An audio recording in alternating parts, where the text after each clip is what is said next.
bringing you the truth, or something like the truth. This is the Bottom Line Podcast from 100.7 The Score. I'm Mike Hebert, owner of Cantex Roofing and Construction. Every day is game day, and we'll get it right when it comes to your roofing, construction, windows, and mirrors. Call Cantex Roofing and Construction today. Together, we are one serving you. It is the Bottom Line on 100.7 The Score, Double T Sportsnetwork.com, and the 100.7 The Score mobile app, Visual Edge IT hotline, 806-771-0973. If you want to be the first person to give Brennan Riker a call, tell him happy birthday. Yeah, and join the program. Brother. You can do so in that birthday, way. Brennan. Old Razzle Dazzle chimes in. Happy birthday, Riker. Thanks, old Razzle Dazzle. There you go. Let's see. I don't know why we were talking about the clavicle earlier. Because Tyler Shuck might break it. Oh, okay. I mean, he might break a lot of things. Well, I think that Taylor Beatles said that he thought that Tyler Shuck could break a clavicle this spring. Training camp. And then one user chimes in, we shall see. Well, yeah, we will. And someone wants to know what the cross street is on Milwaukee. Do you want to give that information out? You can choose not to. Let's just say it's between 73rd and 82nd. Between 70, that's a pretty good window. Yeah. That's a pretty good window to help people find it. If you're traveling south, it would be on the east side of the street. If you're traveling north, it's still on the east side of the street. I see what you did there. Well done. You want to shift gears completely? Yeah. Okay, good, because we're going to talk some Texas Tech football here. Texas Tech football. For those that were not listening to the morning drive, you have given me my new favorite quote, by the way. Hey, Snead, how's that defensive line look? My Lord. And that's the good version. My Lord. So that answer right there is why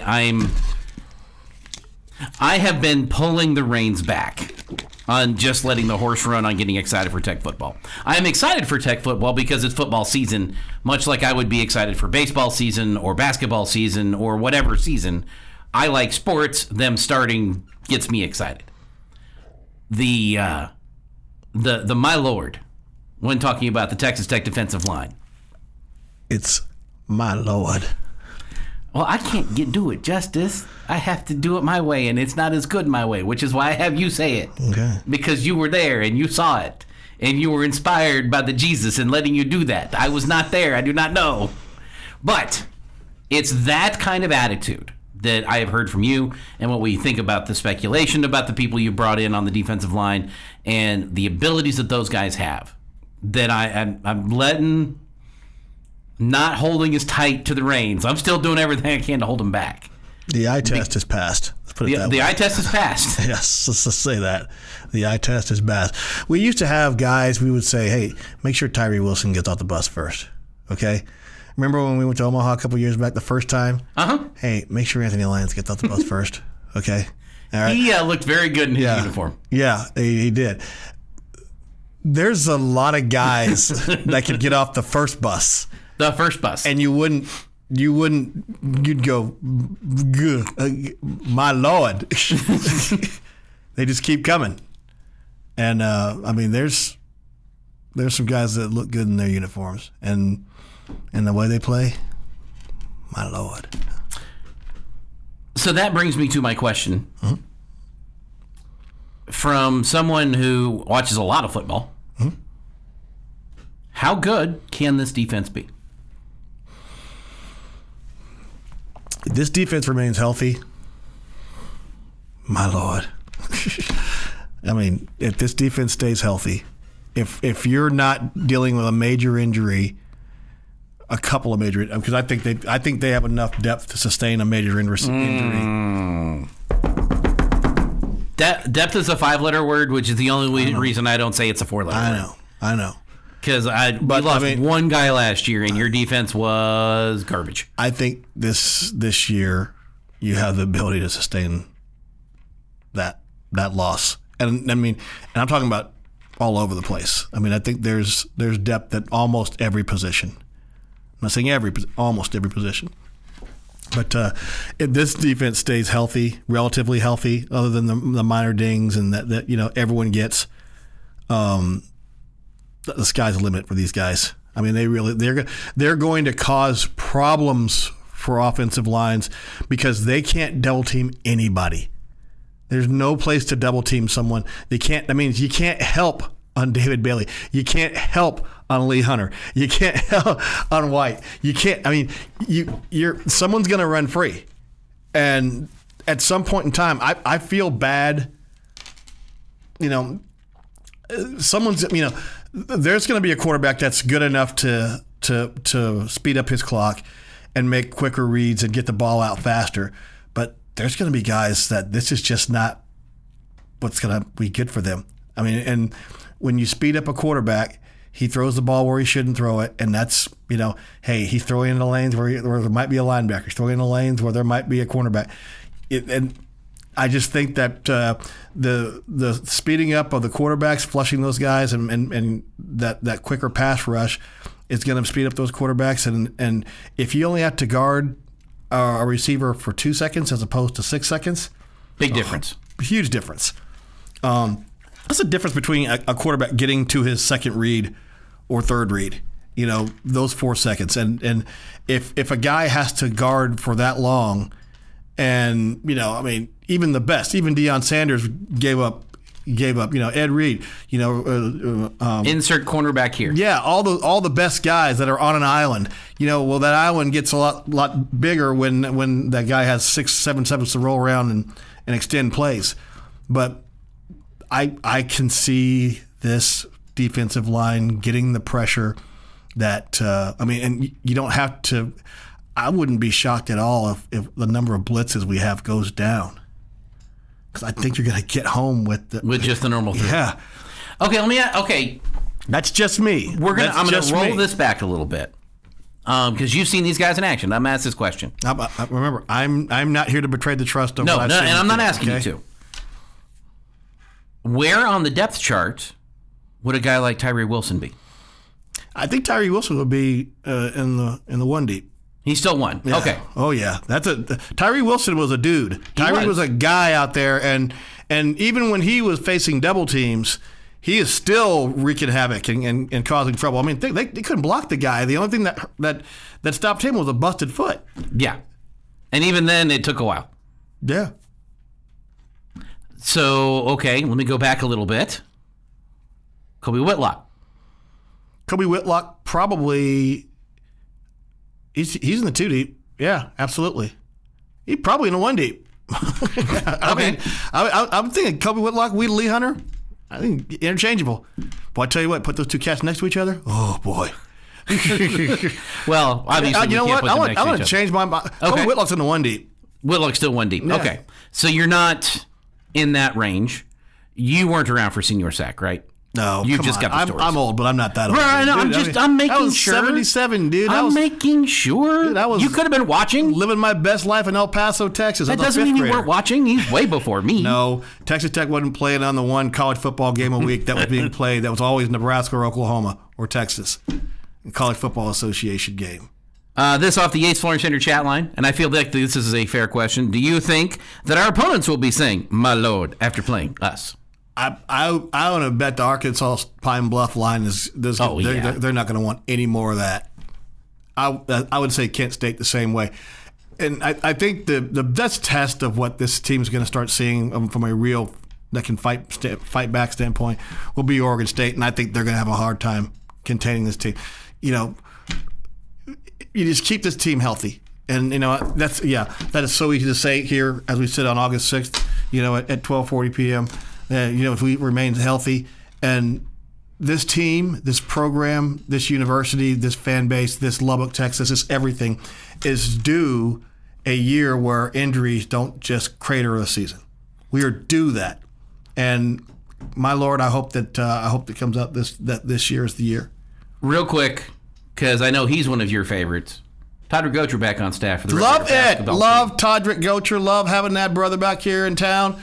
And, hey, love to see the Gocher family come back to Lubbock. You know, remember he proposed to his wife on senior night. Mm-hmm. That is so cool. Love to see them back. We got Duncan Bacon also finally announced as new director of basketball operations. Love to see that. What's another coach's name? We got another.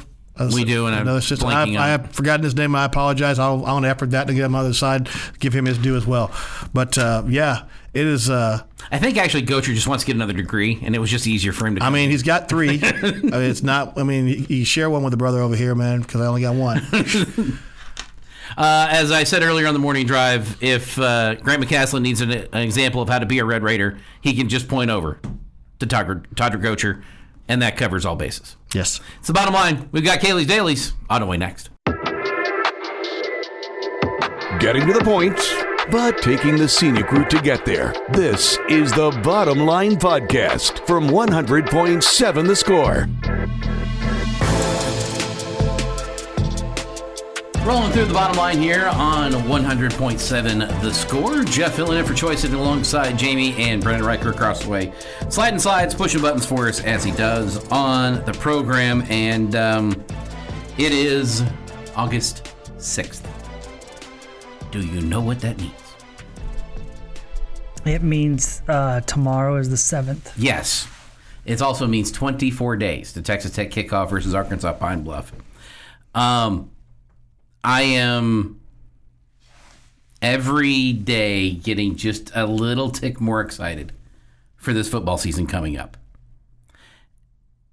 It's the comments that we're hearing from people who are seeing practice, not the people who are at practice. I want to make this clear.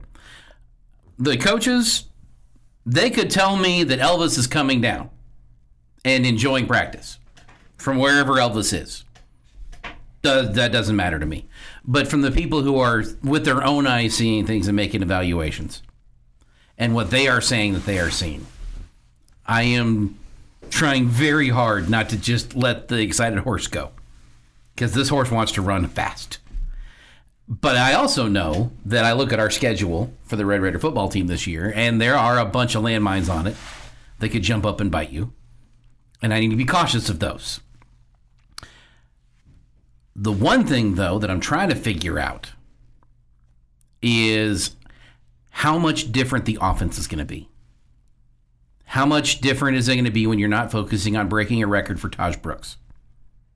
How much different is it going to be while you've got Clinton Joyner, who is getting all the accolades for your running back room that he should be getting and should be a worthy weapon to have back there? How much of your new offensive coordinator is going to come in and get back to, I don't want to say air raid offense, because there's air raid offense in every offense now across college football, but more of a deep threat, more of a vertical offensive passing game instead of throwing out to your wide receivers on screens.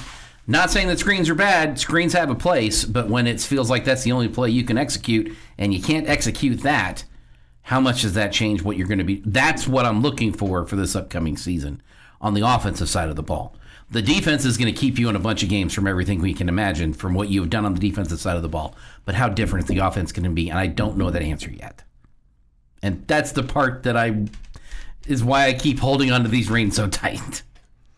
Well, there's a lot goes into you deciding you want to change what you do offensively, specifically stretching the field and going more vertical.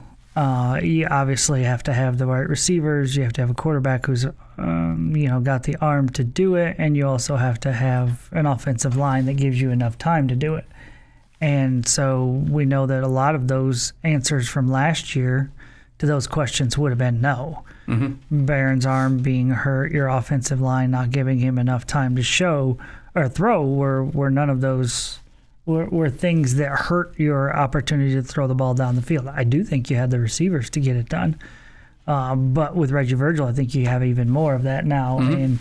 And hopefully Caleb Douglas doing the same kind of stuff. But I think that the offense will look a little bit different just because flat out you have a new offensive coordinator. Mm-hmm. And they all have their own style and they're going to do things differently. So I think that factors in to getting that done. But I think the personnel is huge in this regard. And if Quentin Joyner's as good as we think he is, then you have defenses having to react to him. If your tight end position is much more active in the passing game, like we've heard it will be, compared to the last few seasons where you used your tight ends so much as blockers, then that opens things up down the field because, if you're pounding over the middle with those big guys, then that's going to keep safeties paying attention to them and hope you throw the ball down the field. So all of those are, I think, reasons to think it will be different. But, man, you got to get that offensive line playing well to get that to be the case. And that's why I can hold on to the reins, because we don't know about the offensive line yet. It should be better. It's rumored to be better. It's speculated to be better.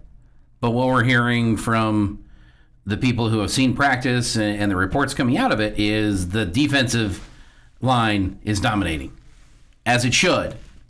Like, you put an awful lot of resources into your defensive line, and they look the part and they feel the part, and they are bringing in history of being the part, I guess is the way to put it.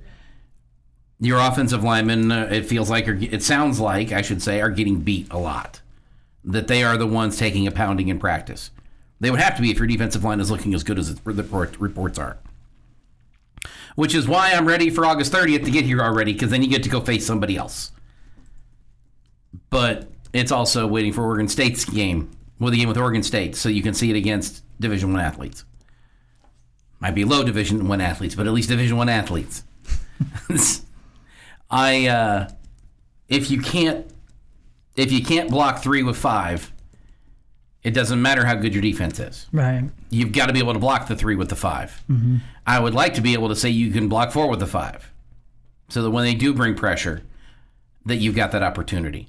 I also worry about what the other side of Taj Brooks is that you are losing. We hear a lot about Quentin Joyner's running ability and what he can do with the ball in his hands. Taj Brooks might have been the best blocking running back Texas Tech has had ever. I mean, it goes back a ways to find somebody as good as picking up that extra defender when he's back there blocking. He was like another offensive lineman back there for how good he was. Yeah.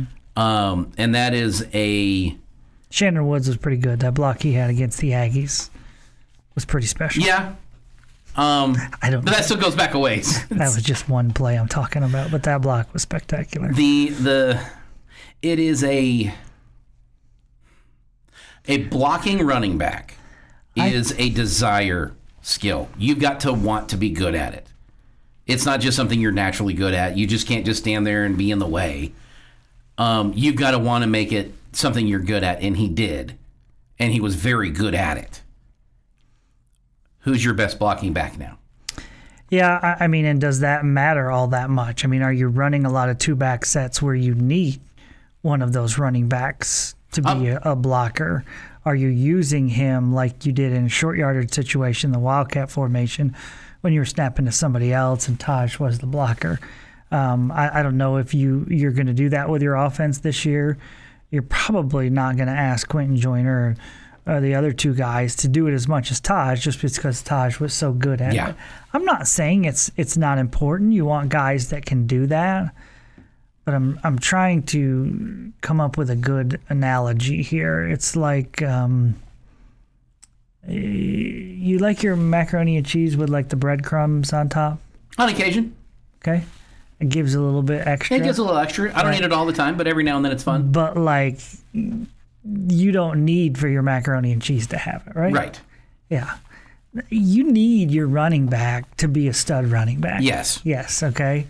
If he's a good blocker, that's a nice little added bonus. He's a nice little crumble of hardness on top of the mac and cheese, but you don't need it. It's yeah. That's fair. He can be a terrible blocker and still be really important if he's a really good running back. Where the ability to block comes from that I need him to be, though, and this is where I do need the crumbs, is on the macaroni and cheese, to use this reference, is when he is back there as the last line of defense in the passing game. Yeah, and if your offensive line is better, you don't need him to be as good, right? If the offensive line is better, we're getting back to but even then, Jeff, there's going to be times where there's a blitz, and they're going to be and they've got numbers, and you need your back to save your quarterback's life, and that's where another way that Taj was good. But I think, you used him, whether it be Conyers running and Taj blocking, or Taj running or Conyers blocking.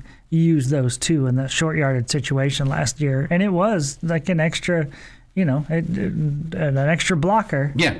And he was really good at it, no question. They were really good at student body right and student body left. Yeah, but macaroni and cheese is good without the breadcrumbs too. Yeah, it is. Okay, now I'm hungry for macaroni and cheese. I'm gonna need y'all to stop mentioning that food item. Yeah. I do wonder what happened to the traditional screen, though. We got a lot of wide receiver screens, but has the traditional screen in football gone away? Did I miss a memo? I still think you see it in the NFL a little bit. I don't think you see it in a lot of college football though.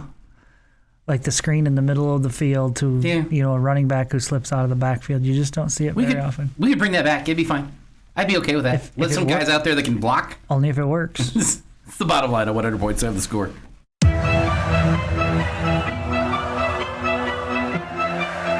Bringing you the truth, or something like the truth. This is the Bottom Line Podcast from 100.7 The Score. Halfway through the bottom line here on 100.7 The Score, DoubleTSportsNetwork.com, and the 100.7 The Score mobile app. 30 minutes from now, we'll get caught up on the 8th Flooring Center chat line. 15 minutes from now, it's your reactions to what's about to happen next, which is Jamie's question of the day. Time now for Jamie's question of the day on 100.7 The Score. Brought to you by someone not named Jamie and presented by Connecticut of West Texas. Life's hard, your water shouldn't be. All right, gentlemen, I need 3 answers for this question, but it's all about the same topic, so that should help. I need your expectations for your Texas Tech total passing numbers, expectations for your Texas Tech total running numbers, and expectations for the total number of sacks for the Red Raider football season of 2025. Your passing attack, your running attack, and your sack attack. So when you say expectations, are you saying you want us to give you a number, or do you want us to? If you want to go number, or if you want to describe what it looks like, I will let you go either way. But I need offense, passing, offense, rushing, defense, sacks. I have stumped them. All right, last year you had 21 sacks. I'm going to bump that to 30 this year. It's a big jump. It's a huge jump. Big jump. And why do I feel like that might be low? Okay.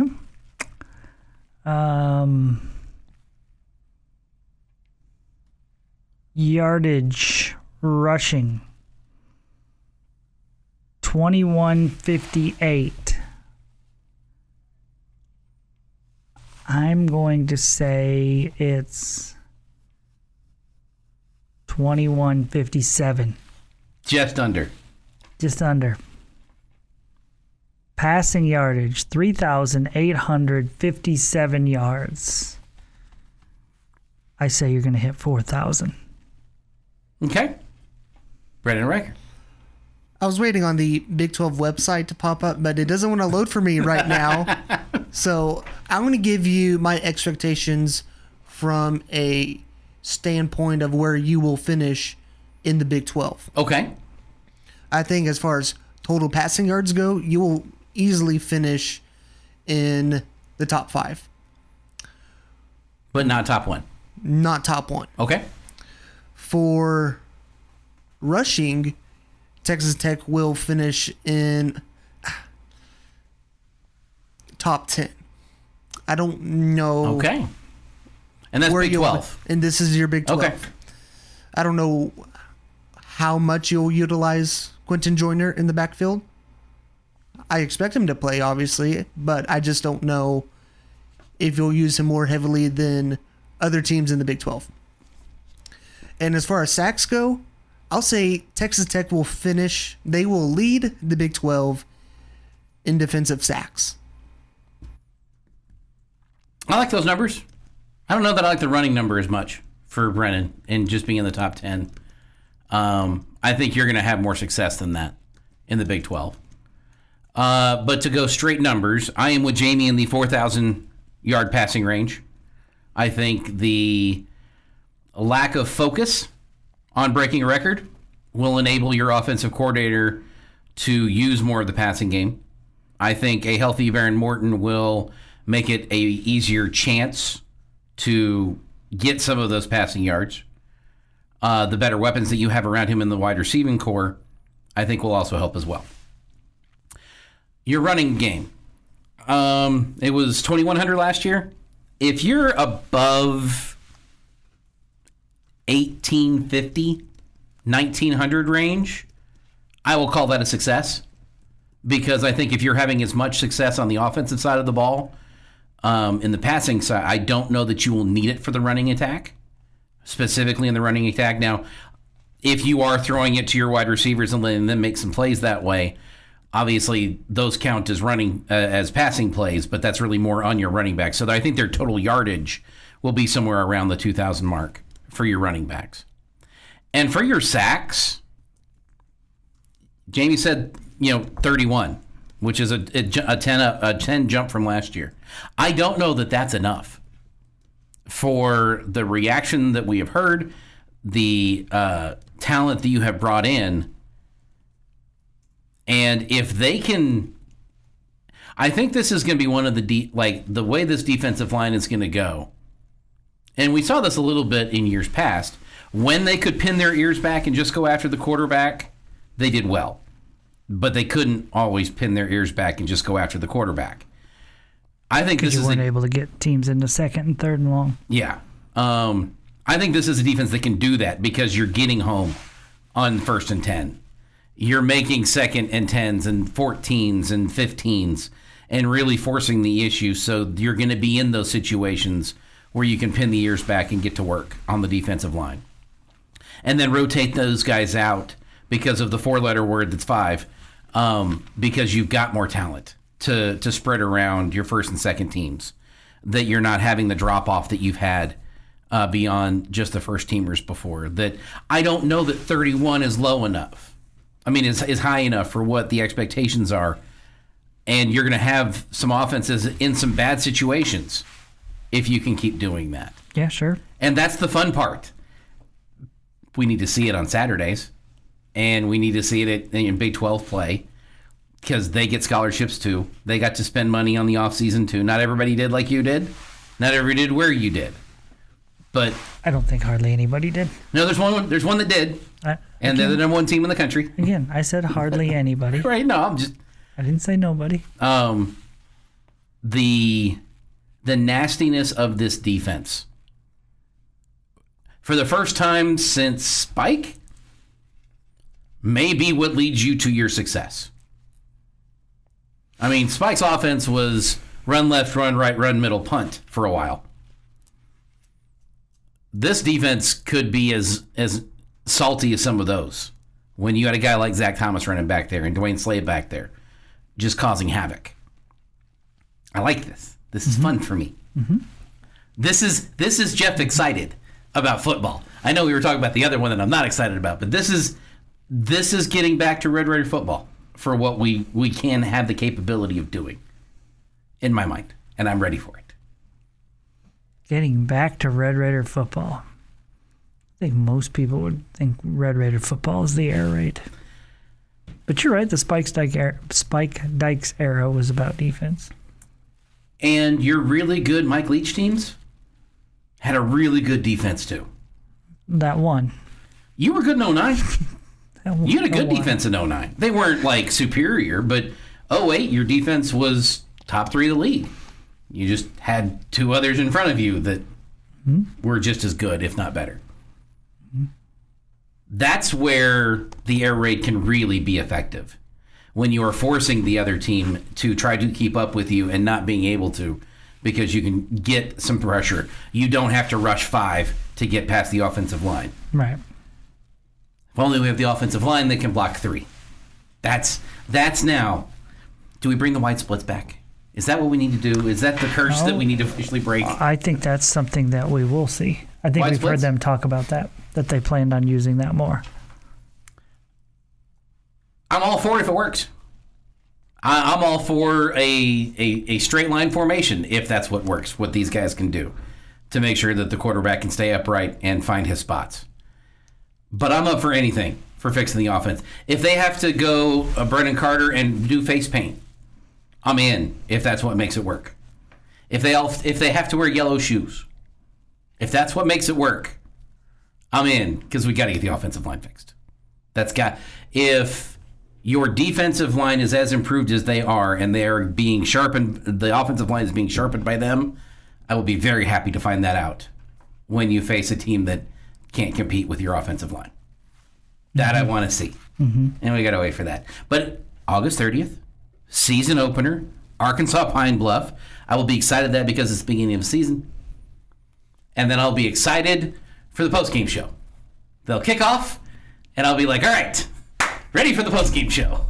Because we've kicked off the season, and I don't need to see this game. I need to see the postgame show at that point. Hopefully before 3 o'clock in the morning. Can we already say that's a running clock? Can we do that now? We can't, can we? I don't think so. Stupid rules. What are your thoughts? Offensive production for the Red Raider football team, passing and running, and how many sacks do you think the Tech defense will accumulate this upcoming year? We'll get those answers next off the Yates Flooring Center chat line on the bottom line. Bringing you the truth, or something like the truth. This is the Bottom Line Podcast from 100.7 The Score. Bottom line, 100.7 The Score.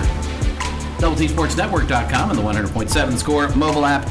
Taking your thoughts off the Yates Flooring Center chat line right now. Jeff filling in for Choice, sitting alongside Jamie Lent and Brennan Riker across the way, sliding slides, pushing buttons for us on the program.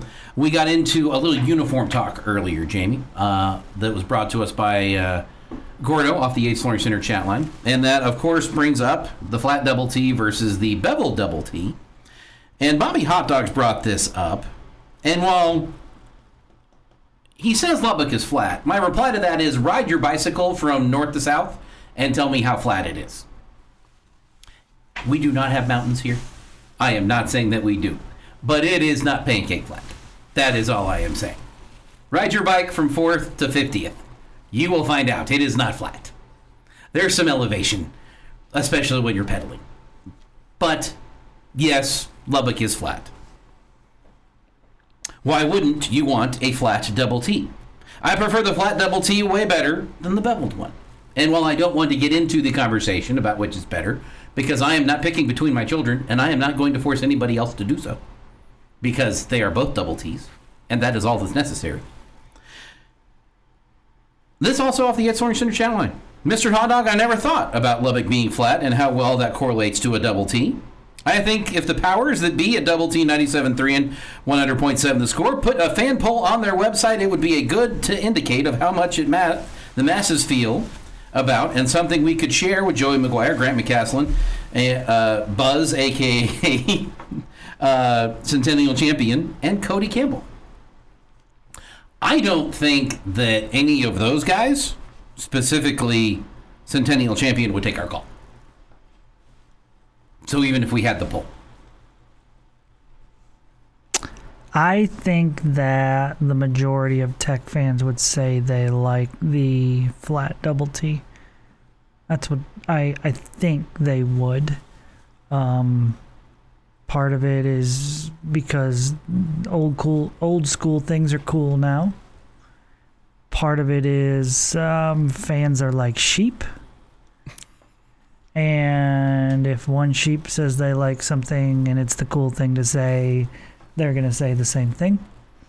I love them both in their time. The time that we switched from the flat to the beveled one, I was like, man, you can't change the double T. And then, like, within a year, I'm like, this is the coolest double T ever. It looks so much more new school and updated and all the above. And so I would be very disappointed if the new one went away, but I like how we use both. So why do we have to pick one? Why can we not just keep using both like we're doing now? Because they both look cool. See, I'm not picking between my children. Yeah, why do we have to choose sides here and like, oh, this one's better, this one's better. We should do away with that. Why can't we use both? I mean, do you people who like the flat one hate the beveled one? I'm sure there's some. I mean, there's people out there that hate macaroni and cheese. We don't understand them either. I love both logos. I just think the old school logo needs to go with a throwback set. So you have your normal home uniforms. Sure. And then once or twice a year for home games, you could do the throwback, the whole throwback scheme, and then the logo on the helmet. I think that's fine. I think that's great to do throwback games. Yeah. And then have your normal red uniforms, black hats, black pants, and then once a year do the blackout. I bet these are the same people who thought Under Armour was the worst trash ever and couldn't wait to get to Adidas, and now everybody's like, man, Adidas clothes are trash. Not that we are saying Adidas clothes are trash. That's not what we are saying here. Or Under Armour is trash, for that matter. Clothes are clothes. If they fit good and they wear well, I think we're all in there comfy. These are the rules for clothes, right? I mean, it's like if it's the cool thing that everybody else is saying, we're jumping on board. We're jumping on board. Think for yourself. Think for yourself. That's hard work there, Jamie. And again, why does it have to be one or the other? I mean, we love both double T's. Yes. Yeah. This is my point the whole time. Yeah. Don't disagree. I will say, do you guys remember the helmet that they wore for the practice at the bowl game? That red. Yes. The offset. Double. They could bring that back that could become the bowl game helmet. I would sign up for that today. I don't need to get fancy with helmets, but have a specific one like that you get to see when you're in a bowl game. I would be all over that like a bag of rice. Let's go. That would be awesome because that thing looked sweet. I wish they didn't tease us with it like, oh, and then look not at use these helmets, but we're just going to practice in them. Then what's the point? Yeah. You don't need stickers for practice. It's just practice. Yeah. Not a game. Not a game you love. Talk about practice.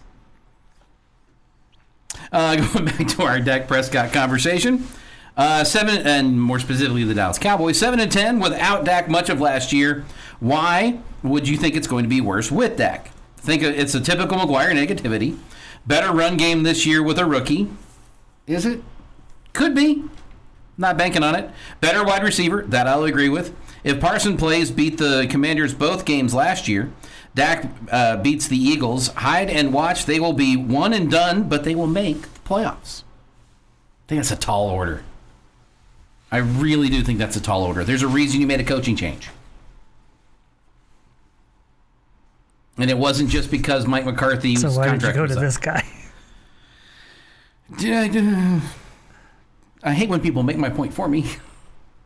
Frankly, Dak last year was overpaid. Each year of his contract gets less so with the cap increases, with his salary not.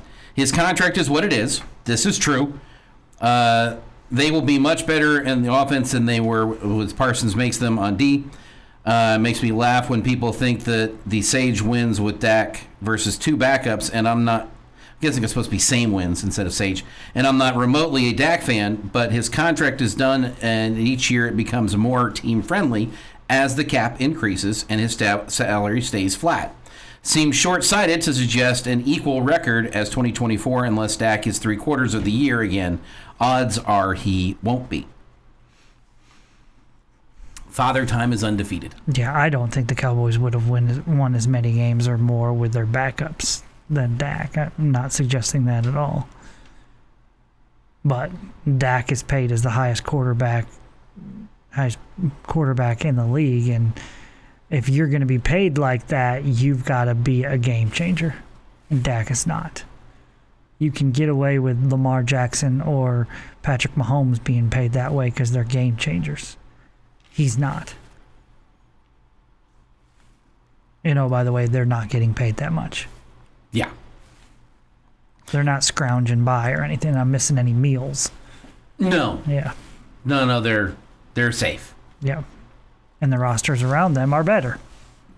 I think both the double T's are cool. If we did away with the bevel, then we wouldn't have cool throwbacks with the flat.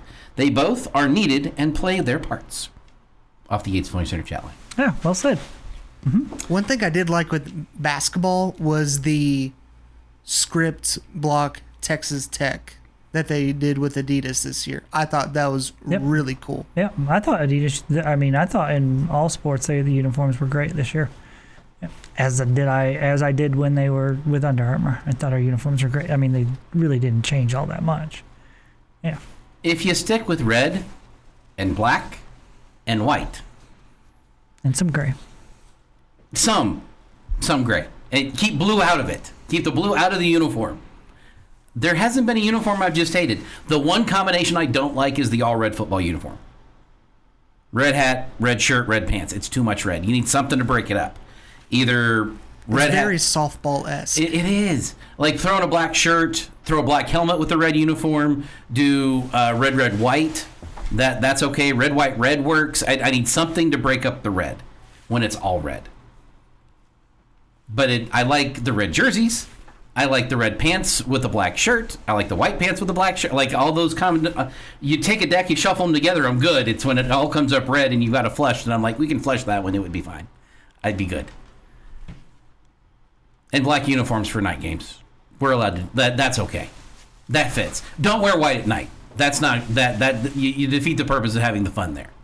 But I like the white uniforms on the road. I love the Stormtrooper look on the road. That can be the dedicated road jersey, and I'd be perfectly fine with that. No more uniform talk. We'll get back to people who shouldn't be in uniform. It's coming up on the bottom line on 100.7 The Score. Getting to the point, but taking the scenic route to get there. This is the Bottom Line Podcast from 100.7 The Score. It is that time every day where we give you the opportunity to tell us that one of us is wrong here on the Bottom Line. Today, that opportunity is for the one and only birthday boy, Brennan Riker.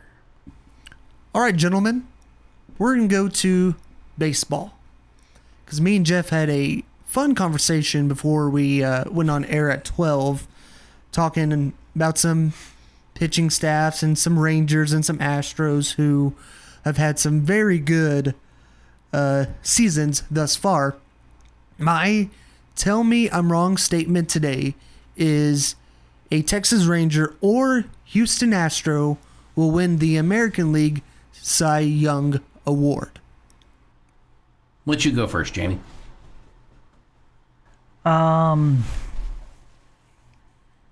just going to play the odds here, and I'm going to say no. I mean, obviously, you have a couple pretty good candidates, more than a couple, between the two teams. But I'm gonna play the odds and say no. As I am scrolling through the list of Major League Baseball pitchers that are near the top of this list, Framber Valdez near the top of this list.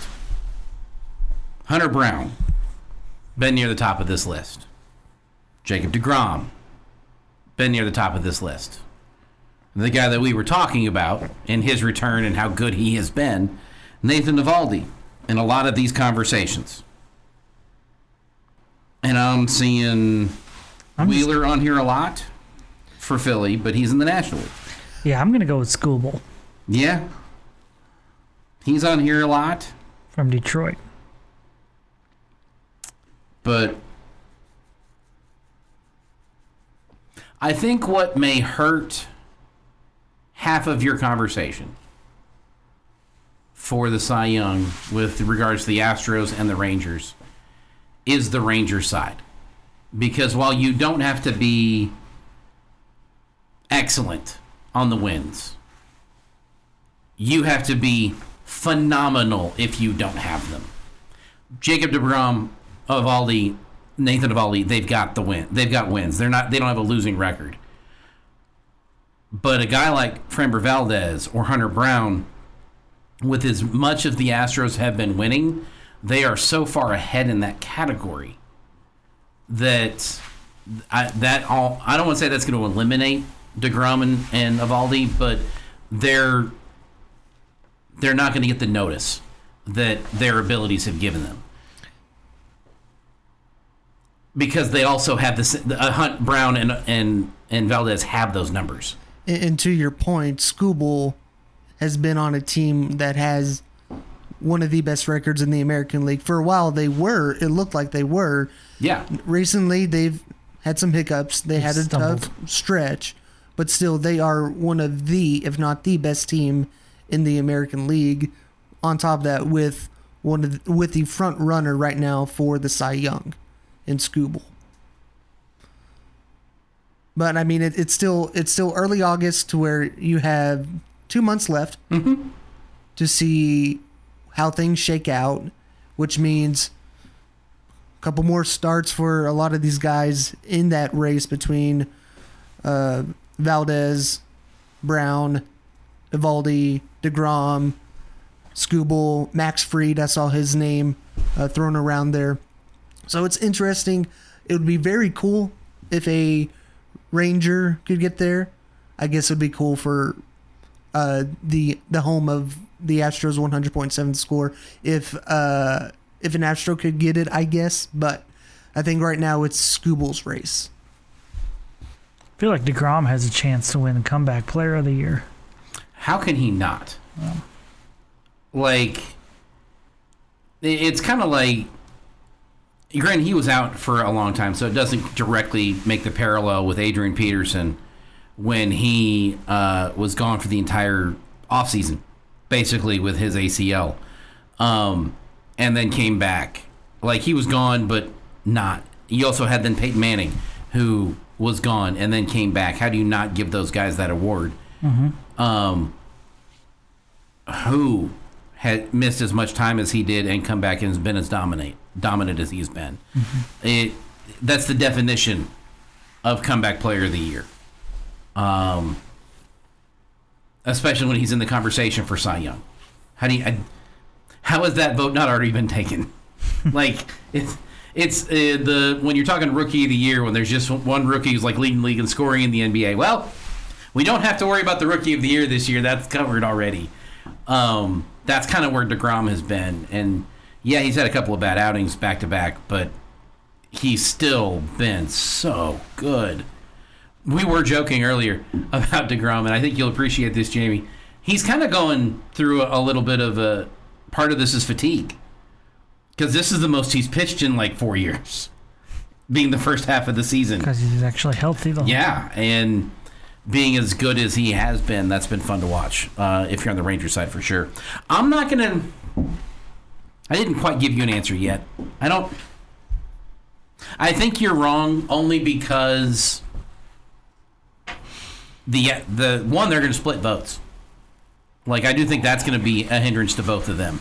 That if you are going to vote for one of the Astros pitchers, which one do you vote for? If you're going to vote for one of the Rangers pitchers, which one do you vote for? They've both been so good. So that's going to hurt them, and I think the Rangers side of that, not having the win total, is going to hurt them. Yeah. So you're wrong, but that doesn't mean they aren't deserving of this conversation and deserve to get the Cy Young. Right. And I think of it as, for as good as all these guys have been that we've mentioned that are in the race, you expect them to continue unless they just have 3 straight outings where they just fall off the face of the earth. You expect these guys to continue to dominate in the way that they have on the mound, no matter who they face. Because, I mean, you're well over 100 games into the season at this point, and so these guys have seen a lot of teams. They've seen a lot of really good offenses, and for the most part have done well on the mound regardless. So it feels like unless you see a Skubal fall off the face of the earth, and then you just see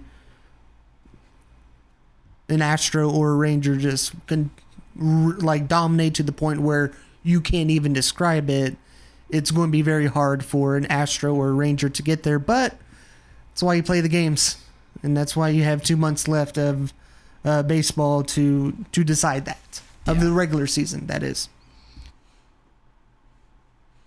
And obviously pitching well down the stretch gives you an extra little boost. Oh, as sure. Well.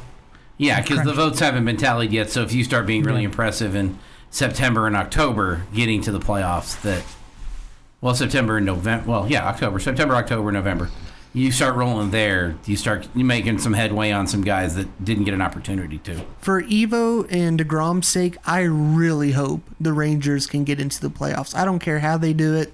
If they can just get there, because I think it'll be so awesome for fans to see Eovaldi and DeGrom in the playoffs, because I think they deserve that. A Ranger fan wants to see the Rangers in the playoffs. That's good. Yeah. And yes, in other news, the sky is blue. I know. Water will make you wet, yes. Last year for the Rangers, it was about August, the make or break point, and in August last year, the Rangers broke. Now, you're in a lot better spot at this point this season than you were last year, but my hope was so weird. It was so weird. You brought back almost everybody from the championship run. You had some holes that you had to fill. You lost Montgomery, who was pure dominant for you in the playoffs. Yeah, he was really good in the postseason. And good for you at the end of the season when you needed him to be, because you're replacing DeGrom with him because DeGrom was injured. I mean, that was the only hole you were really filling. And it was such a drastically different team. So weird. So weird. No more weird. I have spoken. No more weird. No one listens to me. This has been the Bottom Line Podcast from 100.7 The Score. Go to 100-7thescore.com for more from the Double T Sports Network.